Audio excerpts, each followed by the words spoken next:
Hi students, this is Srinath working as a student professor in commerce at Government College for Women.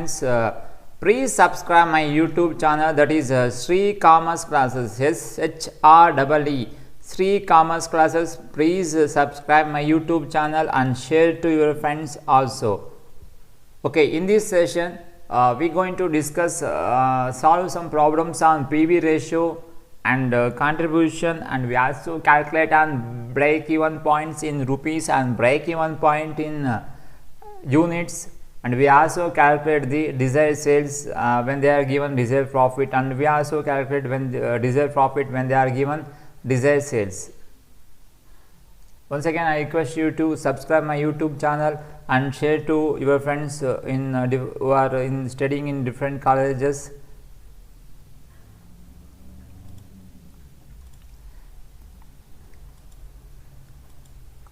Let's solve one more simple problem.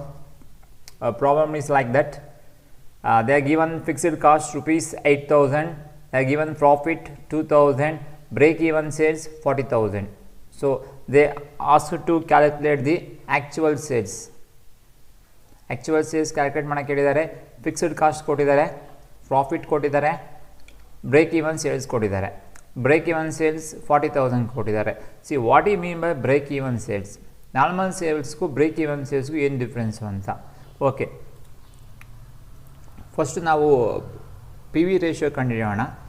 Okay, P V ratio ಕಂಡುಹಿಡಿಯೋಕ್ಕೆ formula ಬಂದುಬಿಟ್ಟು P V ratio is equal to contribution divide by sales into 100. See ಇಲ್ಲಿ ಪ್ರಾಬ್ಲಮಲ್ಲಿ break even sales ಕೊಟ್ಟಿದ್ದಾರೆ. Break even sales ಅಂದರೆ break even sales are volume where total cost is exactly equal to total sales. ಅಂದರೆ ನಾವು ಎಷ್ಟು ಖರ್ಚು ಮಾಡ್ತೀವೋ ಅಷ್ಟು ಅಮೌಂಟ್ ನಮಗೆ ಬರುತ್ತೆ. ಅದಕ್ಕಿಂತ ಜಾಸ್ತಿ ಪ್ರೊಡಕ್ಷನ್ ಆದರೆ ಆಟೋಮೆಟಿಕ್ ನಮ್ಮ ಪ್ರಾಫಿಟ್ ಬರುತ್ತೆ. ಫಾರ್ ಎಕ್ಸಾಂಪಲ್, ನಾವು 100 ಯೂನಿಟ್ಸ್ ಮ್ಯಾನುಫ್ಯಾಕ್ಚರ್ ಮಾಡೋಕ್ಕೆ 1 ಲಕ್ಷ ರೂಪಾಯಿ ಖರ್ಚು ಮಾಡ್ತಾಯಿದ್ದೀವಿ. ಕರೆಕ್ಟಾಗಿ ನಮಗೆ 100 ಯೂನಿಟ್ಸ್ ಸೆಲ್ ಮಾಡಿದ ತಕ್ಷಣ ನಮ್ಗೆ ಏನಾಗುತ್ತೆ, ಕರೆಕ್ಟಾಗಿ 1 ಲಕ್ಷ ರೂಪಾಯಿ ರಿಕವರಿ ಆಗುತ್ತೆ. ನಾವು 150 ಯೂನಿಟ್ಸ್ ಪ್ರೊಡ್ಯೂಸ್ ಮಾಡೋಕ್ಕೆ ಸ್ಟಾರ್ಟ್ ಮಾಡೋದು ಕೊಡಿ, ನಮಗೆ ಪ್ರಾಫಿಟ್ ಅರ್ನ್ ಮಾಡ್ತೀವಿ. ಅಂದರೆ break even point is a point where total cost is equal to total revenue. ಅಂದರೆ ನಾವು ಎಷ್ಟು ಖರ್ಚು ಮಾಡ್ತೀವೋ ಅಷ್ಟು ರೆವೆನ್ಯೂ ಬರುತ್ತೆ.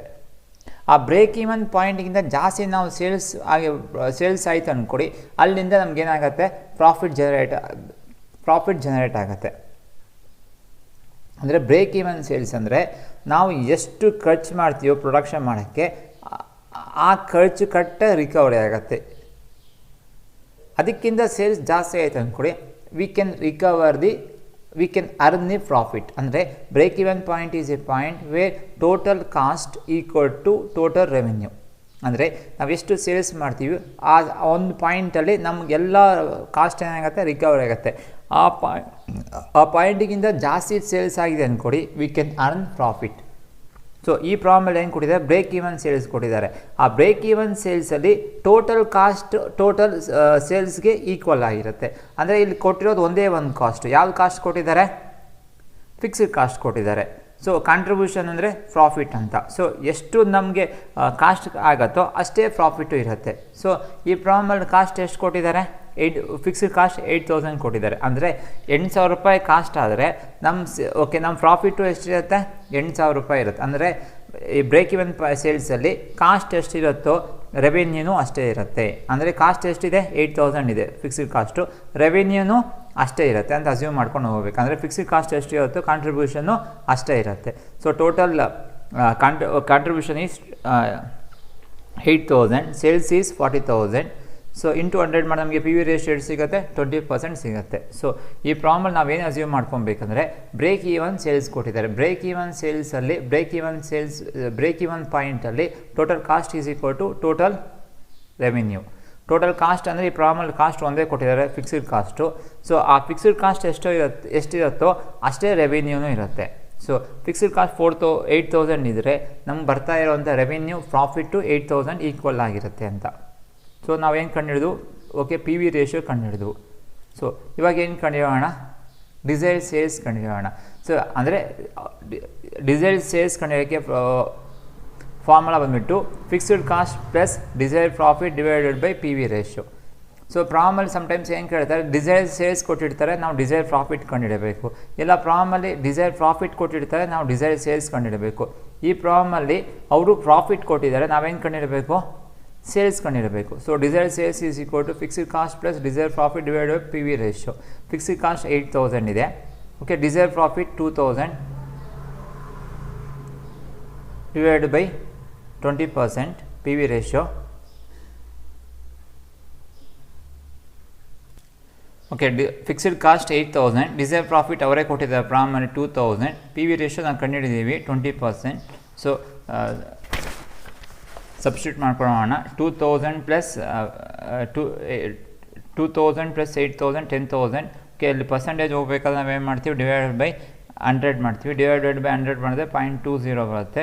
So sales is equal to 50,000 ಬರುತ್ತೆ.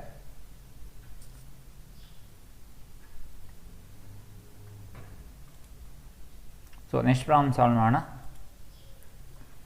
ಓಕೆ, ಪ್ರಾಬ್ಲಮ್ ನಂಬರ್ 2 ಸ್ವಲ್ಪ ಡಿಫ್ರೆಂಟ್ ಆಗಿದೆ. ಓಕೆ, ಟೋಟಲ್ 4 ಕ್ವಶನ್ಸ್ ನಾವು ಡಿಫ್ರೆಂಟಾಗಿ ಇಂಡಿವಿಜುವಲ್ ಆನ್ಸರ್ ಮಾಡಬೇಕು. ಫಸ್ಟು ಏನು ಕೊಟ್ಟಿದ್ದಾರೆ ನೋಡೋಣ. ಫಸ್ಟು ಸೇಲ್ಸ್ ಕೊಟ್ಟಿದ್ದಾರೆ. ಸೇಲ್ಸು 2 lakhs ಇದೆ. ವೇರಿಯಬಲ್ ಕಾಸ್ಟು 1,20,000 ಇದೆ. ಫಿಕ್ಸ್ಡ್ ಕಾಸ್ಟ್ 30,000 ಇದೆ. ಅವ್ರು ಏನು ಕ್ಯಾಲ್ಕುಲೇಟ್ ಮಾಡೋಕ್ಕೆ ಕೇಳಿದ್ದಾರೆ. Okay, break even point if selling price reduce by 10%. Break even point ಕಂಡುಹಿಡಿಯೋಕ್ಕೆ ಕೇಳಿದ್ದಾರೆ. ಯಾವಾಗ break even point, selling price sales ಎಷ್ಟಿದೆ, 2 lakh ಇದೆ. ಈ 2 lakh ಇರೋದು 10% ಕಡಿಮೆ ಆದಾಗ ಹೊಸ ಬ್ರೇಕ್ ಇವನ್ ಪಾಯಿಂಟ್ ಕಂಡುಹಿಡಿಯೋಕ್ಕೆ ಕೇಳಿದ್ದಾರೆ. New break even point if variable cost increased by 10%. Variable cost 1,20,000 ಇದೆ. ಇದು 10% ಇನ್ಕ್ರೀಸ್ ಆದರೆ ಬ್ರೇಕ್ ಇವನ್ ಪಾಯಿಂಟ್ ಮೇಲೆ ಏನು ಎಫೆಕ್ಟ್ ಆಗುತ್ತೆ ಅಂತ ಕೇಳಿದ್ದಾರೆ. ಇನ್ನೊಂದು new break even point if fixed cost increase by 10%. ಇಷ್ಟು ಇನ್ಫಾರ್ಮೇಷನ್ ಕ್ಯಾಲ್ಕುಲೇಟ್ ಮಾಡೋಕ್ಕೆ ಹೇಳಿದ್ದಾರೆ. ಸೊ ಫಸ್ಟ್ ನಾವು 1 by 1 ಮಾಡೋಣ. ಫಸ್ಟು ಈ ಇನ್ಫಾರ್ಮೇಷನ್ ತೊಗೊಂಡು ನಾವು ಬ್ರೇಕ್ ಇವನ್ ಪಾಯಿಂಟ್ ಕಂಡುಹಿಡಿಯೋಣ. ಯಾವ್ಯಾವ information, sales, variable cost, fixed cost, ಈ 3 ಇನ್ಫಾರ್ಮೇಷನ್ ತೊಗೊಂಡು ನಾವು ಬ್ರೇಕ್ ಇವನ್ ಪಾಯಿಂಟ್ ಕಂಡುಹಿಡಿಯೋಣ. ಸೊ ನಾವು ಬ್ರೇಕ್ ಇವನ್ ಪಾಯಿಂಟ್ ಇನ್ ರುಪೀಸಲ್ಲಿ ಕಂಡುಹಿಡಬೇಕಾದ್ರೆ, ಓಕೆ, ಫಾರ್ಮುಲಾ ಬಂದುಬಿಟ್ಟು fixed cost divided by P V ratio. Okay, fixed cost ಕೊಟ್ಟಿದ್ದಾರೆ ಪ್ರಾಬ್ಲಮಲ್ಲಿ, ನಮಗೇನು ಬೇಕು, ಪಿ ವಿ ರೇಷಿಯೋ ಬೇಕು. ಸೊ ಪಿ ವಿ ರೇಷಿಯೋ ಬೇಕು ಅಂದರೆ ಫಸ್ಟ್ ನಾವು ಏನು ಕ್ಯಾಲ್ಕುಲೇಟ್ ಮಾಡ್ಕೊಬೇಕು, ಕಾಂಟ್ರಿಬ್ಯೂಷನ್ ಕ್ಯಾಲ್ಕುಲೇಟ್ ಮಾಡ್ಕೊಬೇಕು. ಯಾಕಂದರೆ ಫಿಕ್ಸ್ಡ್ ಕಾಸ್ಟ್ ಫಾರ್ಮುಲಾ ಬಂದುಬಿಟ್ಟು contribution divide by sales into 100. Okay, ನಮಗೆ ಕಾಂಟ್ರಿಬ್ಯೂಷನ್ ಫಸ್ಟ್ ಕ್ಯಾಲ್ಕುಲೇಟ್ ಮಾಡ್ಕೊಬೇಕು. ಸೊ ಕಾಂಟ್ರಿಬ್ಯೂಷನ್ ಇಸ್ಕೊಟ್ಟು sales minus variable cost. Sales ಎಷ್ಟು ಕೊಟ್ಟಿದ್ದಾರೆ, 2 lakhs ಕೊಟ್ಟಿದ್ದಾರೆ. ಸೊ ವೇರಿಯಬಲ್ ಕಾಸ್ಟ್ ಅವರೇ ಕೊಟ್ಟಿದ್ದಾರೆ 1,20,000. ಸೇಲ್ಸ್ ಮೈನಸ್ ವೇರಿಯಬಲ್ ಕಾಸ್ಟ್ ನಮಗೇನು ಸಿಗುತ್ತೆ, ಕಾಂಟ್ರಿಬ್ಯೂಷನ್ ಸಿಗುತ್ತೆ. ಸೊ ಯಾವಾಗ ಕಾಂಟ್ರಿಬ್ಯೂಷನ್ ಸಿಗುತ್ತೋ ನಾವು ಈಸಿಯಾಗಿ ಪಿ ವಿ ರೇಷಿಯೋ ಮಾಡ್ಕೊಬೋದು. P V ratio is equal to contribution divide by sales into 100. Contribution ಎಷ್ಟಿದೆ, 80,000 ಇದೆ. ಸೊ ಸೇಲ್ಸ್ ಕೊಟ್ಟಿದ್ದಾರೆ 2 lakhs. 80,000 divide by 2 lakhs into 100. P V ratio 40%. ಯಾವಾಗ ಮಲ್ಟಿಫೈ ಇಂಟು ಮಾಡ್ತೀವೋ ಪಿ ವಿ ರೇಷಿಯೋ ನಾವು ಹೆಂಗೆ ಎಕ್ಸ್ಪ್ರೆಸ್ ಮಾಡ್ತೀವಿ, ಪರ್ಸೆಂಟೇಜಲ್ಲಿ ಎಕ್ಸ್ಪ್ರೆಸ್ ಮಾಡ್ತೀವಿ. P V ratio is 40%. So ನಮಗೆ ಬೇಕಾದ 2 ಇನ್ಫಾರ್ಮೇಷನ್ ಸಿಕ್ತು. Okay, so break even point in ರುಪೀಸಲ್ಲಿ, ಓಕೆ, ಫಾರ್ಮುಲಾ ಬಂದುಬಿಟ್ಟು fixed cost divide by P V ratio. Fixed cost ಎಷ್ಟಿದೆ, ಪ್ರಾಬ್ಲಮಲ್ಲಿ ಕೊಟ್ಟಿದ್ದಾರೆ ಫಿಕ್ಸ್ಡ್ ಕಾಸ್ಟು ನೋಡಿ. ಫಿಕ್ಸ್ಡ್ ಕಾಸ್ಟ್ ಎಷ್ಟು ಕೊಟ್ಟಿದ್ದಾರೆ, ಫಿಕ್ಸ್ಡ್ ಕಾಸ್ಟ್ 30,000 ಕೊಟ್ಟಿದ್ದಾರೆ. So 30,000 divided by P V ratio ಎಷ್ಟಿದೆ, 40%. 30,000 divide by 40%. So break even point in ರುಪೀಸಲ್ಲಿ ಎಷ್ಟು ಬಂದಿದೆ ಅಂದರೆ 75,000 ಬಂದಿದೆ. So break even point in rupees ಕಂಡುಹಿಡಿಯೋಕ್ಕೆ ಇನ್ನೊಂದು ಫಾರ್ಮುಲಾ ಇದೆ, ಅದು ನಾನು ಹೇಳ್ತೀನಿ, ನೀವೇ ಮಾಡಿಕೊಡಿ. Break even point in rupees ಕಂಡುಹಿಡಿಯೋಕ್ಕೆ fixed cost divide by contribution into sales. ಈ ಫಾರ್ಮುಲಾವನ್ನು ಟ್ರೈ ಮಾಡಿ, ನಿಮಗೆ ಸೇಮ್ ಆನ್ಸರ್ ಬರುತ್ತೆ. ಸೊ ಕ್ವಶನ್ ನಂಬರ್ ಫಸ್ಟಕ್ಕೆ ನಾವು ಮಾಡಿದ್ದೀವಿ. ಸೊ ಇವಾಗ ಪಾಯಿಂಟ್ ನಂಬರ್ ಎಗೆ ಹೋಗೋಣ. ಪಾಯಿಂಟ್ ನಂಬರ್ ಎ ಏನು ಹೇಳ್ತಾ ಇದ್ದಾರೆ ಅಂದರೆ, okay, calculate new break even point if selling price reduced by 10% ಅಂತ ಹೇಳ್ತಾ ಇದ್ದಾರೆ. ಸೊ ಸೆಲ್ಲಿಂಗ್ ಪ್ರೈಸ್ ನಾವೇನು ಮಾಡಬೇಕು, 10% ರೆಡ್ಯೂಸ್ ಮಾಡಬೇಕು. ಸೊ ಸೇಲ್ಸ್ ಎಷ್ಟಿದೆ, 2 lakhs ಇದೆ. ಈ 2 lakhs ಮೇಲೆ ನಾವು 10% ರೆಡ್ಯೂಸ್ ಮಾಡಬೇಕು. 2 lakhs ಮೇಲೆ 10% ಎಷ್ಟಾಗುತ್ತೆ, 20,000 ಆಗುತ್ತೆ. 2 lakhsಲ್ಲಿ 20,000 ಹೋದರೆ ಹೊಸ ಸೇಲ್ಸ್ ಎಷ್ಟಿದೆ, 1,80,000 has to be taken as a new sales. Okay, we have to take 1,80,000 as a new sales and we have to calculate the new break even point. Okay, new break even point calculate ಮಾಡಬೇಕು. So break even point ಕಂಡುಹಿಡಬೇಕಾದ್ರೆ ನಮ್ಗೆ first ಏನು ಬೇಕು, P V ratio ಬೇಕು. P V ratio ಬೇಕು ಅಂದರೆ contribution ಬೇಕು. So contribution is equal to sales minus variable cost. Sales ಹೊಸ ಸೇಲ್ಸ್ ಎಷ್ಟಿದೆ, 1,80,000 minus variable cost 1,20,000. Okay, contribution will be 60,000. So ಹೊಸ ಕಾಂಟ್ರಿಬ್ಯೂಷನ್ ಎಷ್ಟಿದೆ? 60,000. So P V ratio is equal to contribution divide by sales into 100. So ಹೊಸ contribution 60,000, sales new sales is 1,80,000. 60,000 divided by 1,80,000 into 100, it will be 33.33%. So we got PV ratio ಸಿಕ್ಕಿದೆ. So P V ratio ಸಿಕ್ತು. So we can do it break even point in rupees. Formula ಬಂದುಬಿಟ್ಟು fixed cost divide by P V ratio. Fixed cost ಎಷ್ಟಿದೆ? 30,000. P V ratio 33.33%. So P V ratio okay 33.33%. 30,000 divided by 33.33 ಮಾಡಿದ್ರೆ we got 90,000 ಬರುತ್ತೆ. 90,000 ಇಲ್ಲಿ ಕಾಣಿಸ್ತಾ ಇಲ್ಲ, but answer will be 90,000. So break even point in rupees ಮಾಡೋಕ್ಕೆ we have one more formula, that is fixed cost divide by contribution into sales.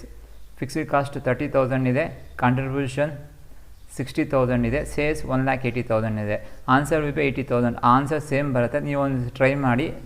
B E P in rupees are ಅಂತ ಇನ್ನೊಂದು formula ಬರ್ಕೊಂಡು fixed cost 30,000, contribution will be 60,000 and sales will be 1,80,000. 30,000 divided by 60,000 into 1,80,000 ಮಾಡಿ you get the same answer. So ಹೇಗೆ answer ಸಿಕ್ತು ನಮಗೆ?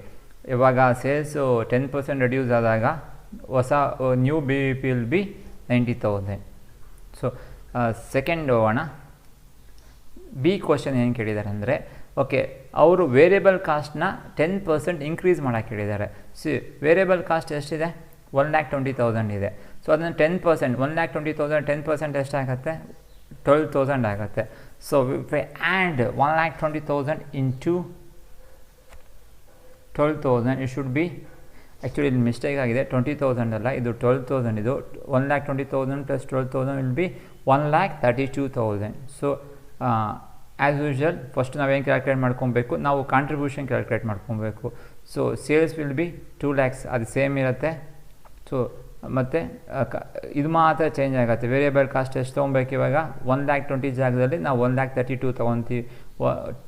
2 lakhs minus 1,30,000, contribution will B 68,000. So contribution ಸಿಕ್ಕಿದೆ. So next ನಾವು P V ratio ಮಾಡ್ಕೊತೀವಿ. Contribution divide by sales into 100. ನೋಡಿ, sales ನಾವು okay first ಕೊಟ್ಟಿರ್ತಾರೆ ಅದೇ ಸೇಲ್ಸ್ ತೊಗೊಬೇಕು. ನೆಕ್ಸ್ಟು ಈಸಿಯಾಗಿ ನಾವು B E P in rupees ಮಾಡ್ಕೊಬೋದು. Fixed cost divided by P V ratio. Okay fixed cost 30,000, okay P V ratio 34,000 ಬಂದಿದೆ. New B E P will be 88,235. So point ಬಿಗೂ ನಾವು answer ಮಾಡಿದ್ದೀವಿ. ತುಂಬ ಈಸಿಯಾಗಿದೆ, ವರ್ಕ್ ಮಾಡಿ. ಸೊ ಥರ್ಡ್ ಕ್ವಶನ್ ನಾವು ಹೋಗೋಣ. ಥರ್ಡ್ ಕ್ವಶನ್ ಅವರು ಸಿ ಕ್ವಶನ್ ಏನು ಕೇಳಿದ್ದಾರೆ ಅಂದರೆ, okay if fixed cost increased by 10%. Fixed cost ಎಷ್ಟಿದೆ? 30,000 ಕೊಟ್ಟಿದ್ದಾರೆ. ಅದರ 10% ಅಂದರೆ ಎಷ್ಟಾಗುತ್ತೆ? 3,000 ಆಗುತ್ತೆ. ಸೊ 30,000 ಪ್ಲಸ್ 3,000, ಹೊಸ ಫಿಕ್ಸ್ಡ್ ಕಾಸ್ಟ್ ಬಂದುಬಿಟ್ಟು 33,000 ಆಗುತ್ತೆ. ಓಕೆ, ಇಲ್ಲೊಂದು ಇಂಪಾರ್ಟೆಂಟ್ ಪಾಯಿಂಟ್ ಅಂದರೆ, ಸೊ ಫಿಕ್ಸ್ಡ್ ಕಾಸ್ಟ್ ಕಡಿಮೆ ಆಗಲಿ ಜಾಸ್ತಿ ಆಗಲಿ P V ratio remain unaffected. ಎಷ್ಟಿರುತ್ತೆ? ಅಷ್ಟೇ ಇರುತ್ತೆ. 40% ಇರುತ್ತೆ ಪಿ ವಿ ರೇಷಿಯೋ. ಯಾವ ಪಿ ವಿ ರೇಷಿಯೋ ಅಂದರೆ, ನಾವು ಫಸ್ಟ್ ಟೈಮ್ ಮಾಡಿದ್ದೀವಲ್ಲ,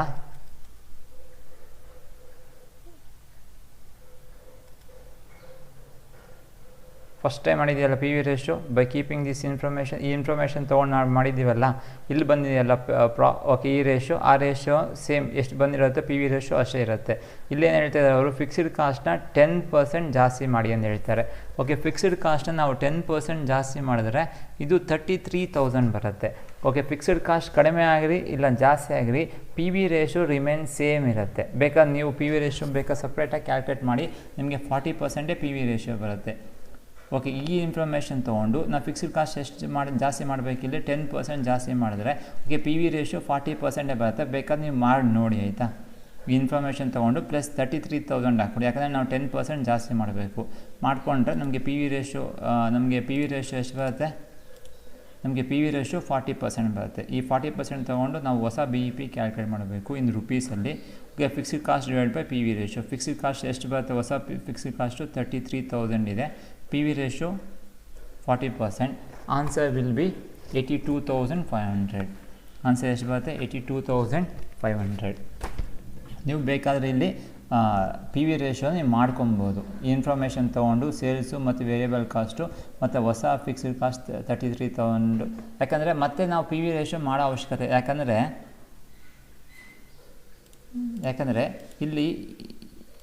ಇಲ್ಲಿ ಸೇಲ್ಸ್ ಚೇಂಜ್ ಆಗಿಲ್ಲ, ವೇರಿಯಬಲ್ ಕಾಸ್ಟ್ ಚೇಂಜ್ ಆಗಿಲ್ಲ, ಸೇಲ್ಸು ಅಷ್ಟೇ ಇದೆ, ವೇರಿಯಬಲ್ ಕಾಸ್ಟು ಅಷ್ಟೇ ಇದೆ. ಸೊ ಮತ್ತೆ ಹೊಸದಾಗಿ ನಾವು ಪಿ ವಿ ರೇಷಿಯೋ ಮಾಡೋ ಅವಶ್ಯಕತೆ ಇಲ್ಲ. ಸೊ ಪಿ ವಿ ರೇಷಿಯೋ ನಾವು ಎಷ್ಟು ತೊಗೊತೀವಿ, 40% ತೊಗೊತೀವಿ. ಮಾಡಿದ್ರೂ ಅಷ್ಟೇ ಬರುತ್ತೆ, ಮಾಡಿದ್ರು ಅಷ್ಟೇ ಬರುತ್ತೆ. So thank you.